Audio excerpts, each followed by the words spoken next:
Last spring, protesters descended on Queen's Park, opposing what they said were funding cuts that hurt kids and schools.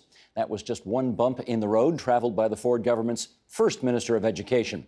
A cabinet shuffle later, and there's a new minister in town who's clarified the government's policy on class sizes, introduced a new sex ed curriculum, and rolled out a $200 million math strategy.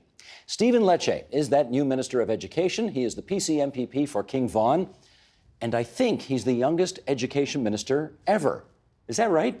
I believe that is the case, certainly in the province of Ontario. You are 32? I am, sir. And whose record did you beat? The Honourable Bill Davis at the tender age of 33. He was 33. You beat him by 1 year. I did. And when I had a really neat chat with him, I was fortunate to call him just ahead of his, just after his birthday to wish him happy 90th birthday. And I noted that, and I don't think he was horribly pleased to hear that I broke that record, but he did wish me well and gave me great advice, and I appreciate that. He's very competitive about those kind of things. I know, but I just want to rise at the challenge to to inspire his spirit every day. Let's see if your government is rising to the many challenges that are out there in education right now, starting with math. Sure. The EQAO, the Education Quality Accountability Office, has been, of course, tracking math scores over the years, and they're not getting better. In fact, they are worsening every year, and It's a concern. What's your plan to get those math scores up? Well, absolutely. I think since the former government introduced sort of as a form of pedagogy, a way of learning called Discovery Math, we've seen since 2009, since that introduction, systematic decline or stagnation in math scores. So I think there is a problem. I think most people in civil society accept the premise that government has to do more and do a better job, and not just how we teach, but what we teach. And so we have introduced a 4-year plan. It's the first time we've eliminated this sort of one-off throwing money at the problem situation that other governments have adhered to. We've provided a 4-year plan, cogent $200 million of investment. Part of it is professional development for our teachers, but overwhelmingly it's resources and investment for the classroom. A major initiative of that is a project that I announced in the summer I feel very passionate about, which is summer learning. It's essentially, it helps to mitigate summer learning loss, where young people, if they don't use it, they lose it. In the context of numeracy skills. And so that continuum of learning is foundational to the application of knowledge that they learn from September to June. We want to make sure that's being continued throughout the year. There's a lot of initiatives we're introducing. Yeah, I don't want to oversimplify this, but is it as simple as to say you're moving from discovery math to a more back to basics approach? Indeed, that's I think the sort of in a word, that'd be a fair summary. But I think part of it has to do with putting together a long-term plan to how we move up those math scores. The reason why we've invested those dollars, the reason why we put that money on the table, new commitments, is because I can't in good conscience really accept the status quo as a minister, knowing that numeracy and financial literacy and math skills are so foundational in a modern economy. In the absence of numeracy and literacy, those sort of two foundational competencies, I think our young people will have some challenges in the marketplace. And so we're trying to enable them to have those skills that they can then utilize, monetize both personally in their life, but also in the private or public sectors. I don't want to rain on your parade and everything, but I've heard new governments, I've heard almost every new government come in and say, we're not doing well enough on math scores. We're going to revamp the curriculum. We're going to change the way we teach math. We're going to make this brand new investment. And still, we are where we are. So why should anybody think that it's going to be different this time? Well, often, historically, specifically if you benchmark our approach versus the former government, they didn't have a long-term strategy for math. They had one-off policies where they would just be providing some funding on a one-off basis to different initiatives. We're providing a 4-year plan, a continuum of learning. We have listened to experts. We are revamping the math curriculum, which I've committed to getting out by spring of 2020, and announced and introduced in the classroom for September 2020. We've made financial literacy for the first time a compulsory element of our grade 10 careers course. Experiential hands-on learning. You've got to now do a personal budget if you want to graduate secondary, get a secondary diploma. You've got to now have a personal budget for the first year after college, first year after high school. The point is we're trying to reorient how we teach, but also the method by which we teach. And we think all of that together is going to really help young people achieve their potential in the context of numeracy. Because yes, parents, I think, have rightfully, and educators suggested that students are not retaining that knowledge. And we think this approach will be foundational. It's going to be a whole of government, if you will, approach to how the ministry looks at this. And we really think math is important in the context of getting good jobs in the marketplace. So important, apparently, that you want to test teachers on their math skills. Why is that a good idea? Well, I mean, we're doing this, I wouldn't look at that in isolation. I think what we're doing as part of the 4-year math strategy is putting more monies on the table for professional development. Many educators themselves, all of whom work hard and care, I think, about their kids, accept the premise that professional development is a important reality in upping their skills, because I think they, like us in civil society, in media, and in government, want to see the best potential educators at the front of the class, not just transmitting knowledge to these kids, but actually inspiring them to learn. And so we think that there's, an important element of this is being able to benchmark where we're at and where we're going. And if we think there's a problem, which in your introduction, I think we accept that there's a problem. I think everyone, maybe all bipartisan consensus, there's a problem in math, then I think we have to challenge how we do business in the province of Ontario. One of which is the curriculum, part of which is hands-on learning through financial literacy. Part of it is strengthening how we teach and removing that discovery math approach, going back to basics. But also part of it is using metrics to dictate where we allocate resources. I mean, if it wasn't for the EQAO testing, if we didn't have that metric, if we didn't have that system of really measuring success, or in some cases regression in education, we wouldn't know where to put resources. I mean, many years ago, Steve, you would recall in the grade 3, they were having challenges in math. Grade 6 was doing well, but because we were able to test it, we now see this inverse reality where grade 6 is doing more poor vis-a-vis grade 3, and that's because we made the requisite investments. That data will be foundational to where we apply our resources, and I think professional development is really the way to go, which is why we put money on the table to do that. It's good to have information, obviously, to make decisions, but I'm wondering, what is the study or what is the information that you saw that suggested that too many teachers were not good at math and therefore you needed to test them in order to improve math scores? Well, we've seen through OISE, there's been reports that 1/3 of educators, and this is not a comment on them all, but we're having challenges passing their math tests. And so again, I say this not in isolation, but that knowledge is foundational in how they teach it, so the pedagogy that underpins how they're actually providing that information to their kids, but also what they're teaching. So we're dealing with both. The math test that we've announced, which was announced, to be fair, many months ago, but that plan does both. 70% of it is on the subject matter, the content. 30% is on sort of the methods by which we teach. Both are important. Is it to say that if the teachers don't pass these math tests, they won't be allowed to teach? Well, they have to pass this math test. Yes, they're allowed to rewrite it. Obviously, that's been announced. But we do believe that if you want to educate in the province of Ontario, you need to have that foundational skills. And I think that's a reasonable proposition for many people, because the synergization between math and science, social studies, and many other courses is I think, real. I mean, math underpins success of many other courses.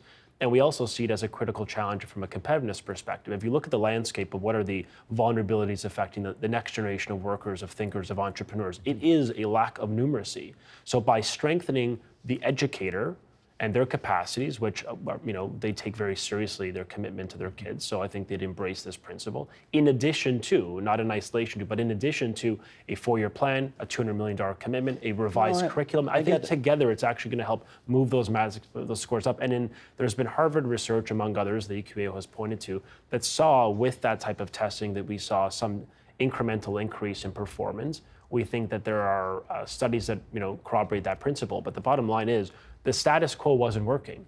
No, I get it, but I'm just, some people may ask, why does somebody who teaches JK need to know the principles of trigonometry and calculus? Yeah, I mean, I think across the board, foundations of math, I mean, these are basic math skills which are being imported and being tested, I think are important, because as I think many people would know, many teachers don't stick within their 1 year.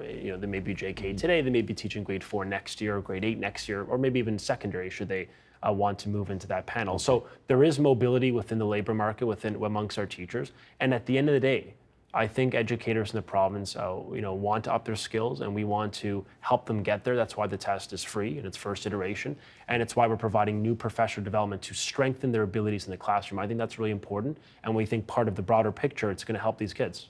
Let's move on to class size, which your predecessor ran into a buzzsaw of criticism against when you announced that you wanted to allow the class sizes to increase, presumably to save on the expenses of hiring more teachers. Where are you at right now on class sizes? Sure. We committed in that plan, announced in the spring, to, in year 1, have 22 plus attrition. Last year, for context, for parents at home, the class size average, provincial average, was 22. This September is 22.5, which is 22 plus attrition. We always commit to 22 plus attrition. That's when I say attrition, that includes the $1.5 billion fund we put aside to protect teachers and maintain them, our employment complement in the classroom.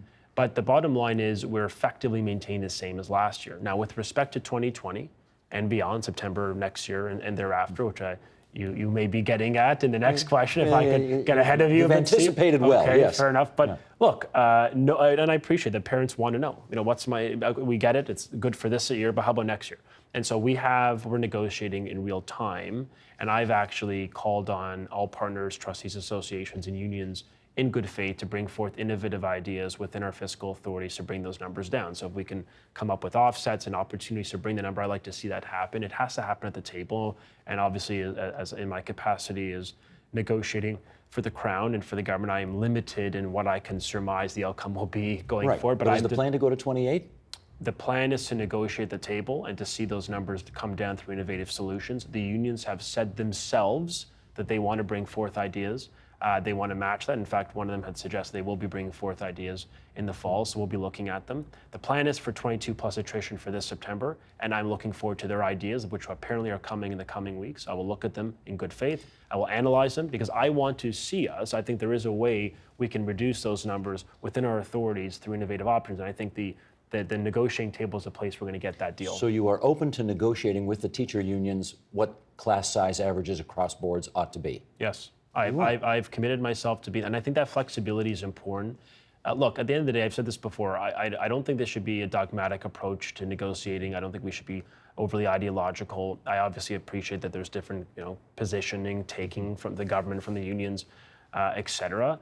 But I think if we are willing to be reasonable, willing to listen, which I think I've demonstrated in word and deed, Steve. I mean, in my first hours of the Minister of Education, when I was given that humbling opportunity to serve, I called the union leaders of the province of Ontario. By the end of the third week, I met them all. I thought that was important, and I think it was just a demonstration for them that, look, I'm here to listen. I come with no biases. I have a fairly white canvas. I don't have any institutional perspective for or against. I respect educators, many in my family.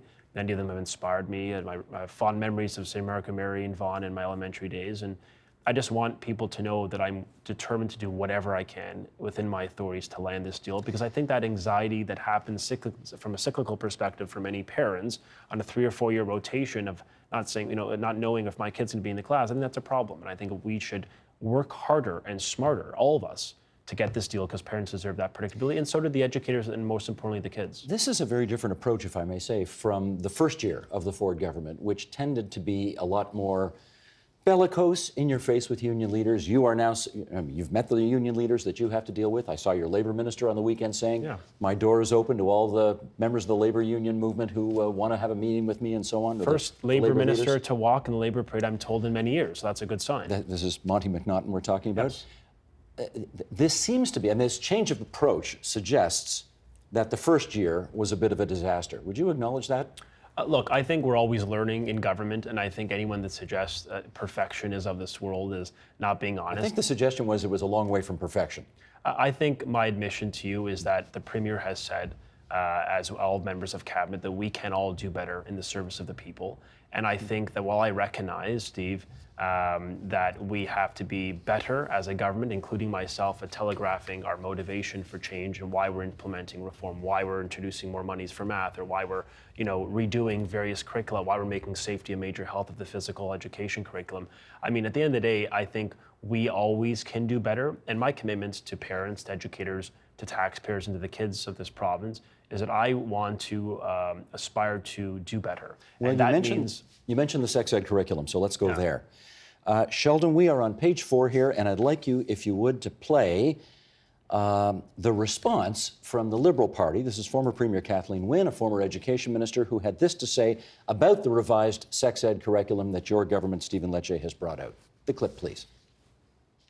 The opposition to the sex ed portion of the health and physical education curriculum was always based in lies and misinformation.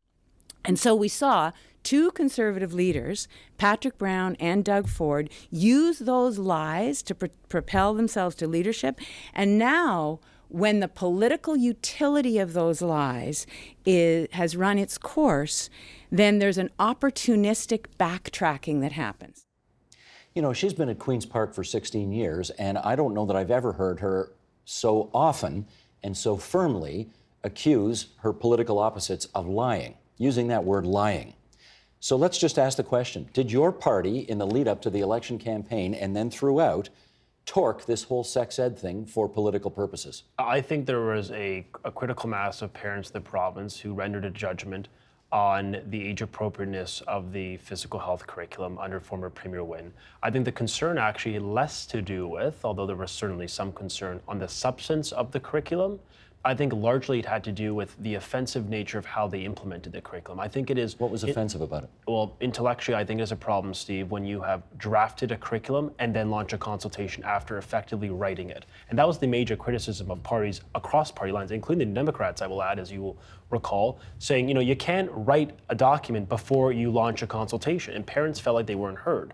That is the critical contrast point between their approach and ours. We went out, undertaken the largest curriculum consultation in the history of our ministry, 72,000 points of contact, people providing perspective, educators, kids themselves, and of course parents. That was what underpinned our reforms to put a major emphasis on safety, make it age appropriate, and make sure it's a modern document so that every child can see themselves in the curriculum. But the verdict is in, and the verdict is what you've put forward is not a whole heck of a lot different from what you inherited. Is that a fair comment? I actually would disagree. When we've added 60 new pages of content, when we added cyberbullying, a major emphasis, on online safety, which was limited mentions. We didn't have mental health within the curriculum. We now have it from grade 1 to 8. There's no mention of concussion and physical safety in that sense. We now are one of the provincial leaders in this nation. We have major emphasis on human trafficking, where 2/3 of human trafficking in this country manifests in this province, overwhelmingly in the 401. We've added foundational elements to make sure kids stay safe. We've also made sure that there's even elements... Don't forget vaping. Including, I was going to say cannabis, which was not legalized in 2015 when the former Premier introduced her version. We now have obviously talked about in the context of as the federal Liberals have legalized it, it somewhat becomes normalized. We want kids to understand the cognitive impacts, adverse impacts of that. There's no mention of opioids in the former version. There's no mention of vaping, all of which is now new and I think foundational for the safety of these kids. That's really what drove this initiative, and for me it was so important that it is a modern document, it's an inclusive document, but it makes puts safety in the driver's seat. Okay. It is unusual when former deputy ministers of the government of Ontario publicly criticize government. That is an unusual thing to do. And Charles Pascal is a former deputy minister of education. I don't know if you've met him or you know him, but he's after you on Twitter. I've seen that. The litany of things that you say you have achieved so far is one thing. The commitment you made to ensuring that kids won't miss any school this year, even though the teacher contracts are up, you've insisted that everybody is they're going to be in the classes and this is all going to work out, etc. He's tweeted at you saying, stop with your false claims and inappropriate credit taking, not setting a good example for students. I need a break this weekend, so please, less is more for both of us. What's your response to that? Well, look, I obviously, express my respect for anyone who's serving the public service. So for Mr. Pascal, thank you for your constructive perspectives. I am always edified from them. All I can say to him and to everyone in the province is, I think, demonstrating to people in good faith, I want a deal. I mean, I don't have the capacity alone to deliver that outcome, to realize that objective. But I do think that if I can demonstrate that I'm willing to listen, I'm willing to be flexible, I'm willing to offer new avenues to work with the government to deliver an outcome that's good for kids, I think that's a good thing. I think that, all I can promise him and you and every other parent in the province of Ontario is that I am working around the clock, literally, to deliver that outcome, working with my negotiators. I've directed them in the earliest days of my ministry to expedite the negotiating mandate. If you can't strike a deal at the bargaining table, will you urge the Premier to legislate all teachers back to work? I am absolutely determined to get a deal. I think that is the first mission of the minister. And I think that's where I'm going to expend the majority of my energies right now is on getting a deal in the coming weeks. I think we can. I think there's an ability to do that. I'm not being overly optimistic. I'm being realistic. I think we can get there. It just requires that spirit to be matched on all sides. And I think that there's a goodwill at the table. It's a professional table in confidence. And I think that we're going to get there. So let's put our energies towards landing a deal that I think every party, including educators themselves, want. On what is day one for most students in the province of Ontario, and in our last minute here, let me just ask you to complete the following sentence. Because I always like to ask new ministers this question. And you've only been on the job a few months, right? So it's your first visit here since you got the job. My time in this portfolio, education, can be considered successful if I'm able to what? Ensure that every child, irrespective of their faith, heritage, orientation, place of birth, income, is able to achieve their full God-given potential. I think the optimization of children is so important. I think every child has human dignity, particularly our children with special education needs. And I want to make sure that kids do not fall through the cracks. But, underrepresented groups, First Nation, racialized children in the province, I care about them. I'm working on initiatives that I think could really enable them to graduate and have the supports they need. Vulnerability within our system is not unique, but I think as long as we have a compassionate eye and we think about these kids every day and how we can enable them to achieve success, I think that's going to be a good metric of success for me and something I will not be deterred from over the coming years. That's Stephen Lecce. He's Ontario's Minister of Education and the PC member for King-Vaughan. And we're grateful you spared some time for us on day one of the new school year to come into our studio tonight. Thank you. Thank you. The Agenda with Steve Paikin is brought to you by the Chartered Professional Accountants of Ontario. CPA Ontario is a regulator, an educator, a thought leader, and an advocate. We protect the public. We advance our profession. We guide our CPAs. We are CPA Ontario. And by viewers like you. Thank you.